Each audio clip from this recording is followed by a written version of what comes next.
sur ce moment de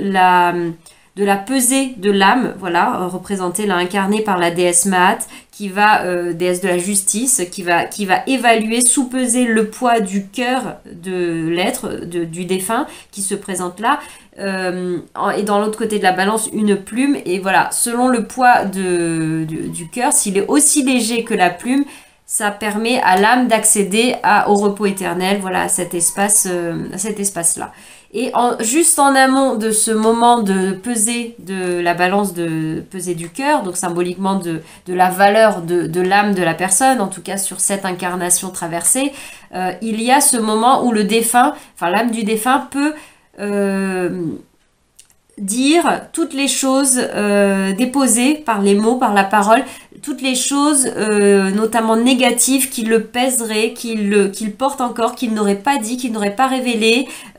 dont il a besoin de se décharger, de s'alléger avant justement pour pouvoir se présenter dénué de tout cela à Maat pour faire cette pesée de son âme qui va ensuite voilà, permettre de définir où il va pouvoir se rendre dans l'au-delà, dans l'après. Là, on est un peu dans l'entre-deux, on va dire. On va aller voir maintenant plus spécifiquement en ce moment pour vous, pour nous, ce que ce mythe, cette partie de la croyance égyptienne, à quoi elle nous renvoie et ce qu'elle nous évoque, de quoi elle nous parle dans nos vies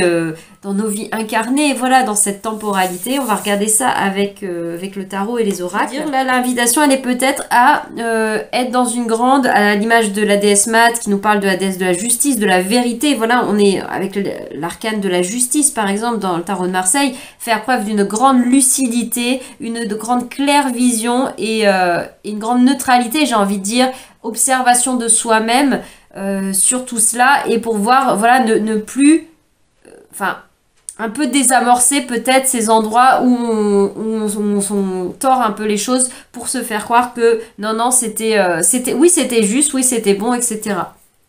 Peut-être qu'il n'y avait pas d'autre possibilité de faire autrement, mais il n'empêche que peut-être vous portez quand même un poids de cette action ou de cette situation, ce que vous n'avez peut-être pas osé dire. Peut-être les stops que vous n'avez pas osé dire, voilà, pour qui arrivent à des moments de tour, de maison Dieu,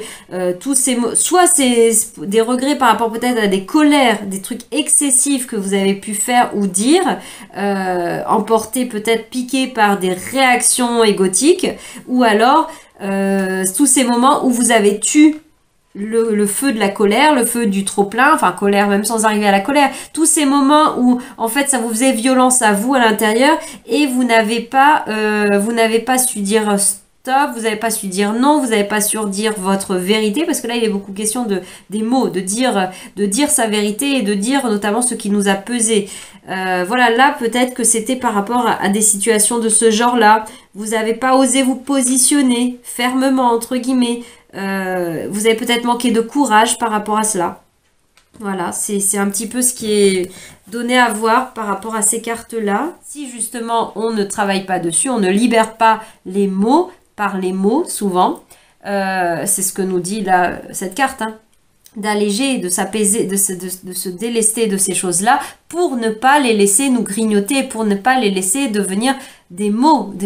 du coup de plus en plus denses, là, cette énergie qui se cristallise et qui devient concrète. On nous parle là de guérison. Donc